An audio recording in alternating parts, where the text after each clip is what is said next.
nobody is in the ground. nobody is in the ground அப்படின்னா கிரவுண்டில் யாரும் இல்லை. ஸோ nobody அப்படிங்கிற வார்த்தையை யாரும் இல்லை அல்லது எவரும் இல்லை எனும் பொருளில் பயன்படுத்தலாம்.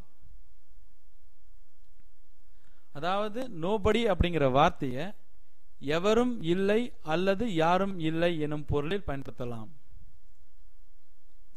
nobody is in the ground அப்படின்னா கிரவுண்டில் யாரும் இல்லை. நீங்க கேட்கலாம், ஏன் சார் இங்க வந்து no one is in the ground அப்படின்னு சொல்லக்கூடாதா? no one is in the ground அப்படின்னு சொல்லக்கூடாதா? தாராளமா சொல்லலாம்.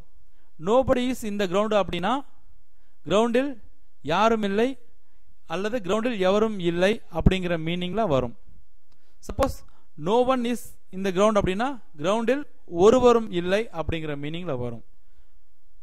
ஸோ நோபடினா எவரும் இல்லை யாரும் இல்லை. no one அப்படின்னா ஒருவரும் இல்லை அல்லது ஒருவரையும் இல்லை அப்படிங்கிற மீனிங்ல பயன்படுத்தலாம். மற்றபடி பெரிய வித்தியாசங்கள் கிடையாது. சப்போஸ் இந்த சென்டென்ஸ்க்கு பதிலாக நீங்க இப்படி கூட யூஸ் பண்ணலாம், no one is in the ground அப்படின்னு கூட யூஸ் பண்ணலாம். அப்படின்னா கிரவுண்டில் ஒருவரும் இல்லை. ஆனா இந்த இடத்துல கிரவுண்டில் யாரும் இல்லை அல்லது எவரும் இல்லை அப்படிங்கிற மீனிங்ல தான் வரும்.